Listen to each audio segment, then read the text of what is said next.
Bloomberg Audio Studios. Podcasts, radio, news.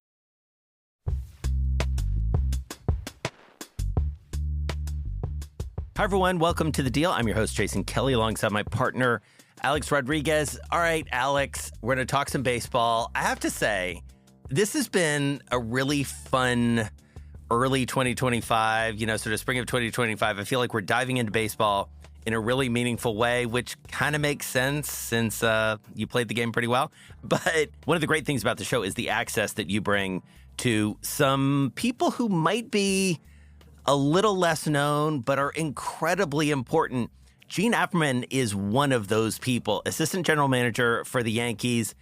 Help us understand, before we get into the conversation, who she is. Well, first of all, I think she's a person that should be in the Hall of Fame. And I say that because she's been the assistant general manager to Brian Cashman for over 20 plus years. And, give credit to the late George Steinbrenner for bringing in a strong woman who's a lawyer, an incredible asset to the New York Yankees. And this episode, Jason, was special to me because I'm so close to Jean and we've been through so much, highs and lows. And she was always the voice of reason in that organization. And while she never put up with any BS, she was always so transparent and so honest. And you will hear that in our episode. Oh, take no prisoners for sure. I mean, one of the interesting things about her, and one of the really timely elements to this, is back in the 90s, she was really early on in identifying the potential for the business of baseball in Japan. We now take that pretty much for granted. We have a generational player that we're all getting to watch in Shohei Ohtani. She was on that story long, long ago. And I feel like, given some of your experience as a player, some of your more recent experience as a businessman, you appreciate sort of this nexus of baseball and Japan. You were just there not too long ago, right? A few months back?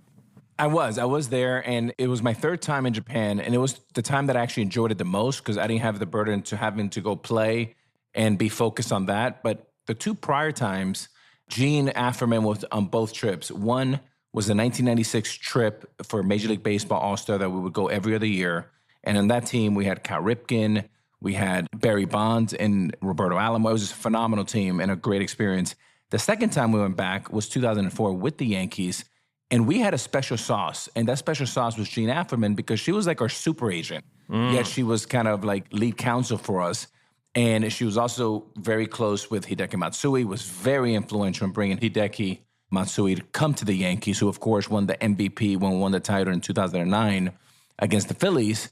And Jean Afterman was basically front and center, and she ran point for basically both those trips, but especially for the Yankees in 2004 when we opened against the Rays. Yeah, and just incredible sort of what she's seen, and some of what folks will hear that was newer to me, of course, or new to me, not as new to you, is some of the, quite literal inside baseball, what it's like inside, truly the most iconic baseball franchise of all time, led by the most iconic owner of all time, George Steinbrenner, the boss. Yeah, indeed. And, I had a really interesting moment when my daughter, Natasha, who was around, call it 7 years old, when she met Jean, she was like, oh, that's nice. What does she do?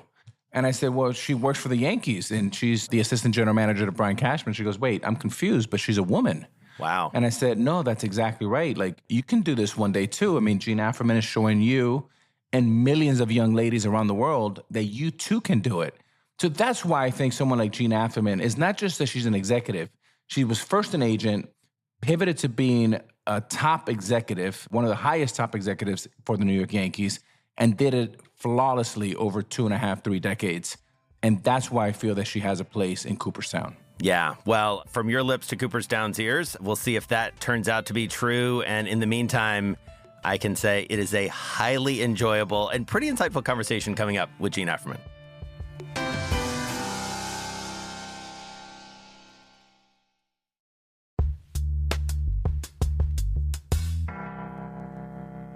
So joining us now is Jean Afterman. She is the Yankees assistant general manager. And I have to say, Jean, one of the real benefits of working with Alex Rodriguez, there are many, but one of them is he knows where the real power is. And that is the truth when it comes to you. So I will start by asking you this, and I ask this of all the folks who've worked around the Yankees. Do you remember first meeting Alex Rodriguez? Oh, I certainly do. I certainly do. And I didn't mean to guffaw. I wasn't guffawing at Alex because he does know where all the power is, but I was guffawing at, that I'm the power. Actually, Alex, you and I met way back in the last century. Was it 95 or 96? On a plane across the Pacific Ocean to Japan. Wow. Yes. I was, and you were just a colt. You were a wee baby. Yeah. You were sitting in back of me. I was Hideo Nomo's guest. And do you remember it was the U.S.-Japan All-Star? Yeah. With Ripken and Barry Bonds? Yes. Was that your rookie season? It was right after my official rookie season in 96, going to 97, I believe. So all the Piazza and Bonds and Ripken, they all were sitting, it was a charter, and they're all sitting in first class. And you had to sit in back with the schleppers, us. You were sitting right in back of me. I think I was with Brian Gray, who was with Major League Baseball. We had a great time. That was an incredible trip. That's when I first met Alex Rodriguez. And so, Alex, what was your first impression of Gene? My first impression with Gene was when I got to the Yankees. And I knew of Gene, of course, before. But I would say our friendship and our professional relationship also started in 2004 when I got there. And I quickly realized that every big decision, Gene would be right in the middle of it. And whether it was writing great documents, one of her hidden gems is she's an amazing writer. And she does most of the writing from the Yankees, as I remember. She had a voice of reason. She was always supportive. She wouldn't put up with any BS, but she always came from a loving place. And anytime there was something important with the Yankees, I felt like Gene was a voice of reason. Well, my standard response would be, pshaw. So, Gene, it's interesting that you mentioned Japan because it's incredibly timely for what's going on in baseball right now. It was big back then. It has just blossomed into something that I'm maybe you expected at the time, maybe you didn't. And maybe that's where to start. You've seen this for a long time, this connection between Major League Baseball and Japan, the sport of baseball in Japan. What's the state of it now? Well, that's over 30 years ago. I keep thinking, way back in the last century, over 30 years ago, was when Don Nomura, an incredible agent with whom I worked, he's my comrade in arms, and we represented Hideo Nomo together, and then Alfonso Soriano and Hideki Irabu, and we kind of were sort of the steps along the way, I think, to where we are now. And I know that sounds arrogant, but those are my, my fighting days. I love them. But, originally there was an agreement, I think signed in 1967, I think, that effectively prohibited Japanese players from coming to the United States. U.S. players would go over to Japan all the time, but no Japanese players. Murakami came in the late 60s. But since then, there really hadn't been anybody. So Don and I began working together because as a newly minted lawyer, when he told me that there were no Japanese players allowed in the U.S., I thought, well, that can't be legal. So the way that the Japanese rules and the U.S. rules worked back then was there were all these Swiss cheese holes in the way they lined up. So we just did what we could to drive a Mack truck through all those holes. The first one was Nomo. And under the Yaku Kyoyaku, which is the Japanese rules, if a player voluntarily retires, he can sign with a U.S. club. So we voluntarily retired Nomo, and he came over here. And there really wasn't that much of an uproar over it. The Japanese commissioner's office didn't really fight us, and the U.S. commissioner's office didn't really fight us because nobody thought Japanese players would have any success over here. So they thought, Nomo will come over here. It'll be, a little distraction, and then he'll just go right back to Japan. And then, of course, Nomo was, phenomenal here. And so then, Alex, this, once there's success with either a Japanese pitcher or a Cuban pitcher, the pendulum swings and everybody thinks that every single Japanese player is going to be Nomo. So other players wanted to come to the United States. And after Nomo, they changed the rules so that you couldn't do that. And the way you could do it under their rules was Soriano, who Alex knew. Soriano could go to salary arbitration, lose his salary arbitration in Japan because their rules at that time were like U.S. rules from the 40s. The arbitration would be heard by the commissioner and the two presidents of the league. And if the player lost and didn't accept the salary that was offered, they would voluntarily retire him as a punitive measure. It was a punishment for not accepting the salary. So We went to salary arbitration. We asked for a very reasonable amount. Of course, we lost. And then we said, not going to accept the salary. And sure enough, boom, they voluntarily retired him. So that's how he came over. So, Gene, thinking about how integral and how closely you worked with Hideki to get him over to New York, obviously an integral part of our championship team in 2009, he won the world title.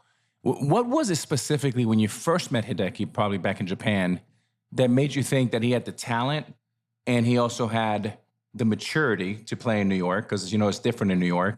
And then basically the poise to do what he did. Was there anything that stood out to you from his character? Just to interrupt briefly, for those of us who aren't on a first name basis, we're talking about Hideki Matsui, just for everyone out there. Sorry. Because there also was Hideki Arabu, who was Yes. the start of the posting system. But actually, Matsui, I didn't meet him, but he is one of the reasons why I actually got started in U.S. Japanese baseball. When I was over there on an unrelated case, Don took me to a Yomiuri Giants baseball game, and I think that was Matsui's probably his rookie year. And I still remember standing at the plate, stick straight up. Alex, as you remember, the stick was always straight up, and boom. And that's where I said to Don, how come there aren't more Japanese players playing here? And with Matsui, he waited the 10 years that they wait for free agency in Japan. So he waited the 10 years. And the Yomiuri Giants were, they say the Yankees of Japan, huge, absolutely huge. And Tokyo is just like New York. It's a huge market. And the Yomiuri Shimbun is the paper. They have the largest distribution in all of Asia. So he was used to it. He was used to New York. He was used to the pressure. He was used to playing on a championship team. And he had the skills. So, the minute you saw him, you just knew. And also, I had heard that Babe Ruth had been his favorite player, so I thought we had a chance. You leaned into that. Alex, what do you remember about Matsui? As you say, that was transformational. Matsui is obviously transformative to the baseball of the team, but I would think, and Alex, I'll start with you, he's also transformative to the business and the fan base and it globalizes the Yankees even more. Could you feel that as a player, Alex? Oh, there's no question about it, Jason. Look, before I answer that, let me back up a little bit, because for our listeners, baseball in Japan is huge. And what I mean by huge is, think about American football here times 5. Wow. It's almost like a monopoly in sports. It is a religion. They take it very, very seriously. I was just there a few months ago in Japan, and I could not believe how much buzz there is around Ohtani, the Yankees, the Dodgers, the Cubs going there, of course, with the Cubs. But Jace, to answer your question about Hideki, I learned so much from him. He was so disciplined, absolutely so consistent with his personality. And then one thing that's unusual for our listeners to know, he was more like an American. He was really big. He was large. He had big, big shoulders. He had strong hands. And usually what we've come accustomed to, Japanese players back in the day, was a little bit smaller, middle infielder, a little bit more like Ichiro, right? Ichiro. Yeah. And here comes Hideki Matsui, whose favorite players, the great Babe Ruth, and the rest is history. And I'll tell you, in 2009, he was so good. I'll never forget, Gene, I never told you this, right before Game 6, we're sitting in the training room about an hour before the game. Andy Pettit's on the mound. We need one more win to be world champions. And I wasn't seeing the ball very well off Pedro Martinez. And it's about an hour before the game, and I have Gene taping my ankles, and he's taping his ankles. Stevie Donahue's taping his ankles, our 2 trainers with the Yankees. And I said, "What's your game plan, Matsui?" And he says, "I have a good game plan." I said, I don't see the ball very well off Pedro Martinez. I said, "How do you see it?" He says, "I see it really, really large." And it was at that moment that I changed my game plan to say, Matsui's behind me. He sees the ball great. I don't see the ball well off Pedro. What I'm going to do is I'm going to be as patient as possible and try to pass the baton to the guy who sees the ball really well. And sure enough, I think I walked 3 times, scored 3 runs, and twice from Matsui on a home run and a double. Wow. And the rest is history. Can I just say that, Alex, you played a pretty big part in getting that 2009 World Series. So, as you're saying, he was a big part of it. You were an extremely large part of that as well. So thank you. And so, Gene, this has been sort of written about and talked about, obviously, of late with Shohei Ohtani. Tell us about what Japan means to the global business of baseball, what it means to the Yankees. It feels massively influential financially. You would understand that better than anyone. So help us frame it. I think two things about Nomo when he first came. Remember, that was just right after the 94 strike, when fans were disgusted with baseball. They were disgusted with the owners, disgusted with the players. They wanted nothing to do with anything. And I really feel that Nomo brought fans back into the ballpark. And then the other thing is that I think that Nomo actually made Major League Baseball international. Because before then, I know, Alex, you were just a wee baby. You may not remember this. But before then, international, there really wasn't any international. I mean, obviously, clubs were very active in the Dominican Republic, but there really wasn't broadcasting and merchandising. And as Alex said, baseball is huge in Japan. I mean, absolutely huge. So when he came to the Dodgers, I mean, oh my God, the Dodgers were just, I mean, the amount of money he was making for them and for Major League Baseball International, they just had to bring it in wheelbarrows. So they are very supportive of their players. Initially, not so much. Initially, they feel that when they come over here, they're betraying Nippon professional baseball and abandoning baseball there. But once they come here, they have so much success. It's like carrying the pride of Japan on their shoulders. And obviously, you know, sponsorships come with that. Broadcasting comes with that. And then other young Japanese players see this and dream of playing in the major leagues. And so it's expanded the market dramatically for broadcasting. And I think it's great for the game. I mean, international baseball is great for the game of baseball. And what about for the Yankees? I mean, the Yankees are a massive brand. They're one of the most valuable teams on the planet in any sport. But how do you take advantage of that? I mean, this is part of your remit, as I understand, is like understanding how the Yankees brand and how the Yankees business can work across Asia, right? Well, I'm not in the sponsorship and marketing department, but, you know, we had all kinds of ideas at the time of how to exploit is such a bad, take advantage not such of. a good connotation, but the good side of exploit. We had all kinds of ideas of how to exploit this. You know, we're going to do streaming right after the game. The sheer demand for access to Matsui and the Yankees was enormous. And in 2004, Alex, you were on that trip, right? Yes. Yeah. We played the Rays, I believe. Yes, we played the Rays to open the season in Japan. And I mean, the fans were crazy. They were just crazy. They would drive up on the sidewalk, you know, to get to our superstars. And that was a great trip.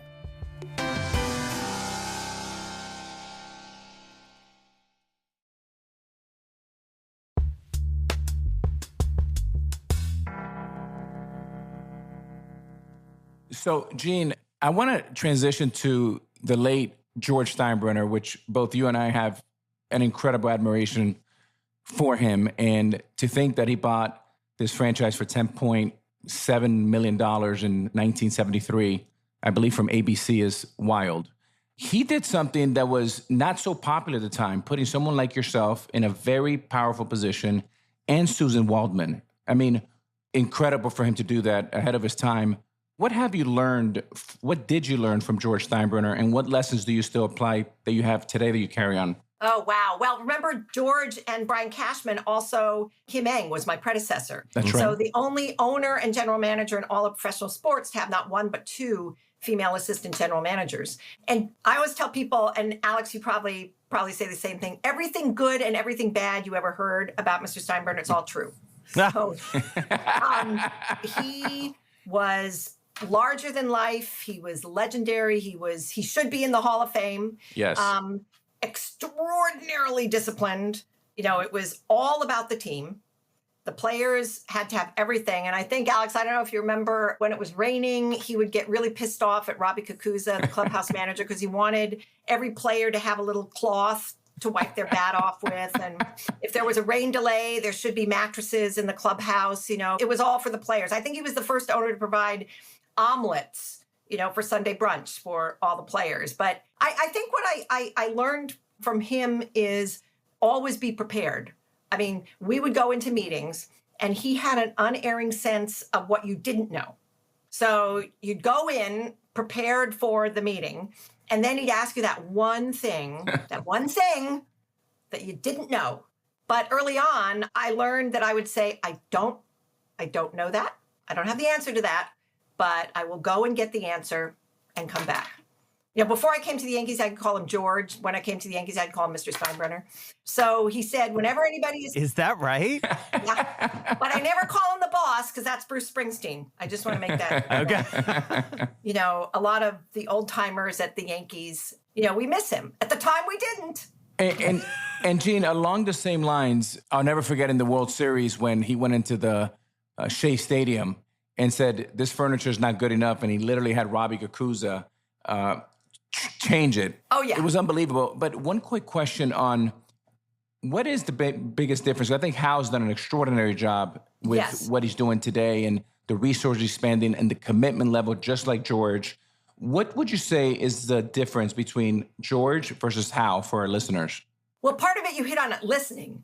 Hal is a rational, reasonable, smart man who, it's kind of ironic because if he doesn't know the answer or the subject matter, he will learn it. He goes to the players, talks with them, asks their opinion, asks the opinion of everybody in the organization. Hal is I would say, a very enlightened leader, whereas George was more slightly dictatorish, maybe. And we love that because you knew what you were getting. Yeah. And it's generational. You know, Hal's a different kind of leader. George would be this would not be his time period. Some of the things he said and did, oh my Lord, there would be so many lawsuits. But fair to say. And talk to us about Brian Cashman. I mean, this is a partnership that you've been involved in for, now multiple decades. He obviously has probably as high a profile, if not higher, than just about anyone in the business of baseball, maybe even across sports. He is extremely well known. Talk to us about your partnership with him. And I know Alex sort of witnessed it, but I'm curious how you see it. I had met Brian when I was representing players, and we got along. And then when he asked me to be his assistant general manager, I thought I'd be there for a couple of years. My first contract was 2 years plus a club option. I thought I'd be right back in California after that. But Brian is remarkable. I mean, people say the hardest job, is being the general manager of the New York Yankees. And they asked him, like, what's the hardest job you ever had? Or what's the messiest job? And he said, well, cleaning out horse stalls in Kentucky is much messier than being the general manager of the New York Yankees. But Alex, you know this. Being a Yankee is different than being as a player, as, a coach, as a general manager. And he's had to, put together these teams for, 25, 30 years. And it's not always the money. That's the thing. And even if you do have a large paycheck, you've got to spend it wisely. And you have to have the depth to be able to get through a season. And he's just remarkable. He's very even-keeled, Alex knows this, great sense of humor, doesn't get flustered. Like Hal, he's a big listener, gets the advice of everybody in the organization. And I think that's why he's lasted so long, it's that. And he also, doesn't really have a very big ego, is also the key. It's really a team effort for him. Yeah, Gene, Brian Cashman has a lot of qualities. One of them, he's very tough, and you have to be, right? You have to be thick-skinned to play in a market like New York where, you may have a lot of resources, but the scrutiny is brighter, the lights are brighter, and the expectations are much higher. But in 2009, I don't know if it was May, where we were maybe May, June, we were kind of in a little bit of a funk. And that team didn't get in a lot of funks, but it was early and we weren't playing well. And he flew into Atlanta. We had a players-only meeting with Cashman. I thought he was going to scream at us. He didn't scream at us. He was constructive. He said, guys, we got to get better. This, that, the other thing, which I don't want to share here. And from that day on, we played almost 750 baseball and obviously went on to win the world title. So for me, that was a great sign of not only high level, what you have with what he has to do with George and how on the finance side, but the personality and the EQ to go into a room of 25 players and tell us exactly how it is. I think that was a big reason why we won the title in 2009. I agree. I think you also hit on something. He always says you run towards a problem. You don't avoid it, run towards it. And I always joke with him that he doesn't really have a bedside manner with players. Sometimes I refer to players as gardens that need tending. You have to have sometimes a light. That's not him. He will just, and that probably in the meeting, he's just no bull. Right. Like he will sit down with a player, and every player knows that. I'm not going to lie to you. I'm not going to bullshit you. I'm gonna look you in the eye. I'm going to tell you the truth. And there were so many times when George would tell him, "You go down there, you scream at those players, you cut them a new asshole, you do whatever you need to do." And he would, nod his head, and then he would go. He wouldn't do that. He would go down. He'd have a no bullshit conversation. I always worry whenever I do an interview and people go, "Oh, how refreshing. You're so authentic." I mean, I've just embarrassed my mother. And so, Gene, Alex and I are always, I think, one of the many things we share an interest in is how people manage their careers. And, you talked about how Brian has done it. How have you done it? Having this long of a tenure at a single organization. And listen, many people would look and say, it's a dream job. It's a hard job. You're at the highest level at, one of the most, dominant, historic, high expectation organizations in the world. How have you managed it? And how do you manage a career like that? Well, once again, I'm not saying this out of any arrogance, but I always want little girls and little boys to see that there are women in these positions in baseball, because if you see it, then you can imagine yourself there. So when I represented players, I was told that I was the only certified player agent, certified by the MLBPA at the time. And then I was the third woman assistant GM.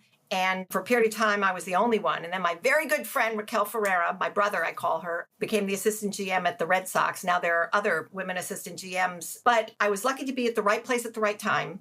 So starting in Japanese baseball I just happened to be there. And I was lucky to work with Don Nomura. I was lucky to work with Gene Orza. Alex, you remember Gene. He was just incredible. He was the general counsel of the PA, and just an incredible, smart man.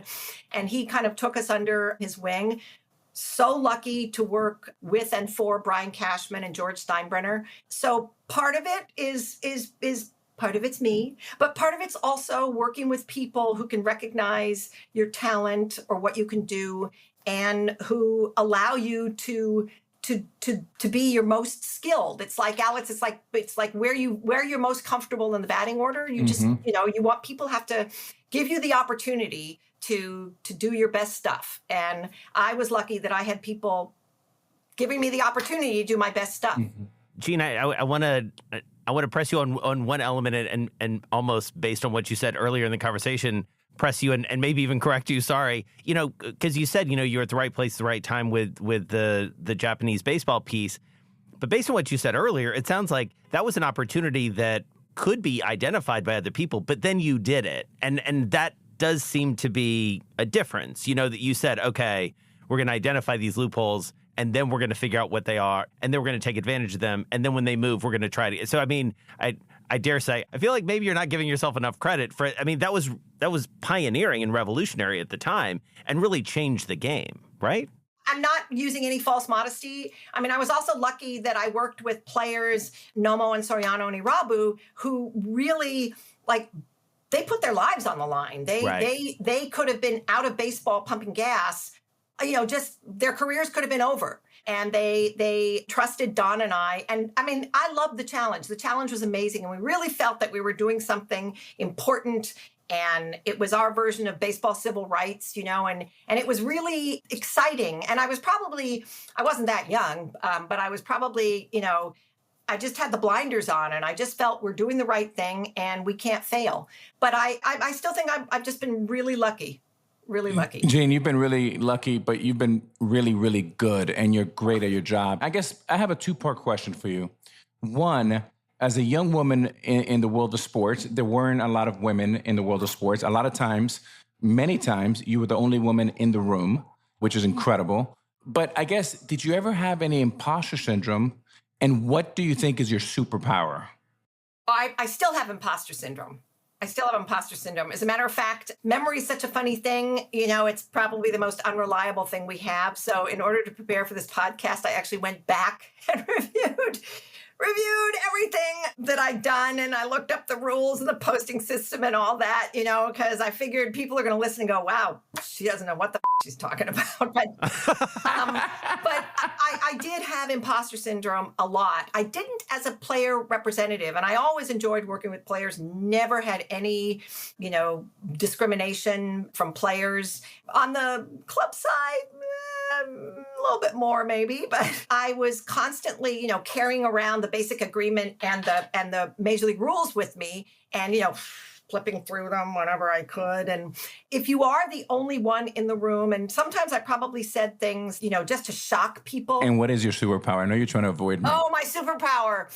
I guess my superpower is, over the years, and as a player, you have to do this, I developed a thicker and thicker and thicker skin. And I hope one of my superpowers is that I care so damn much. I just care about my job and doing it well every single day.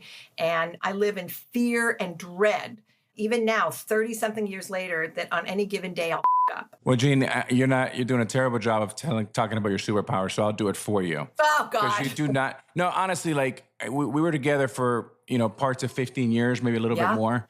And I watched your career. I studied your career through thick and thin. You were always fair and you were always honest.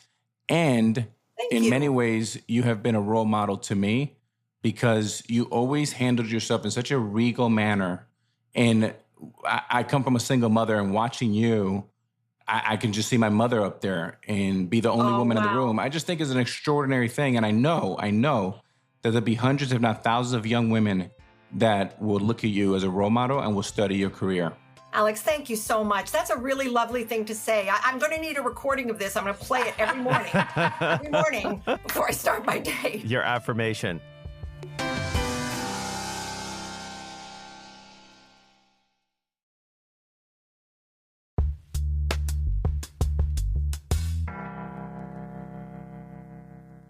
All right, so we're going to move to our lightning round. This is just 5 questions. We're going to do it real quick. Alex and I will bounce it back and forth. And just, say whatever jumps into your mind. All right, you ready? Oh, God. Okay. What's the best piece of advice you've ever received on deal-making or business? No substitute for the written word. What's your dream deal-making partner? Well, Brian Cashman. What's the most nervous you've ever been? I can't say now, right? No, the most nervous I've ever been. You know what? The first time I walked into court when I was litigating. What's your hype song before a big meeting or negotiation? Damn it. It's an Australian band, and I can never think of the name, but it's an Australian band. It's an Australian band. I can't think of the name, though. Yeah, how does it go? Sing it. I can't. Not a hard beat behind it. I do have I have a quote. I have a quote that's mine. Great. Even better. I have 2 quotes that I always say, and they're from Lady Macbeth, who's not really a role model for anybody. But one is that if you screw your courage to the sticking post, you can't fail. And the other, which actually isn't from Lady Macbeth, but I used to tell myself, turn your blood to ice, turn your blood to ice, turn your blood to ice. And then walk in. My mother taught me something. She said, whenever you walk into a meeting, you have to tell yourself, these affirmations. I'm smart, I'm this, I'm that. And then your last word to yourself is, and I have a secret. So if you walk in and I have a secret, everybody just is like, what is going on there? What is happening there? Whoa, that is really good. I have a secret. That's really good. All right, so what's your advice for someone listening who wants a career like yours, which is unmatched? You know what? And then once again, I hope this doesn't sound sappy. Education, and put the blinders on, do the work, do it well. Don't let anybody tell you can't do it, and just, move forward. You can do anything if you use your mind.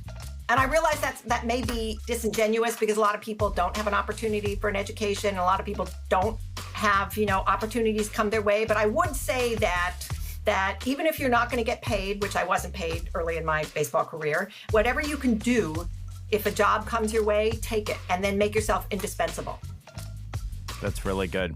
Well, I have to say, there have been a lot of texts flying back and forth between me and Alex in anticipation of this one, Gene, and you really delivered and then some. So thank you so much for spending some time with us. It was a real treat to see the two of you chop it up. Thank you, Gene. I'm so honored that you asked me. I'm so honored. And Alex, it's great to be working together again. Great to be on the same team again. I know. I'm so happy. Thank you. Thanks a lot, gentlemen. Thank you very much.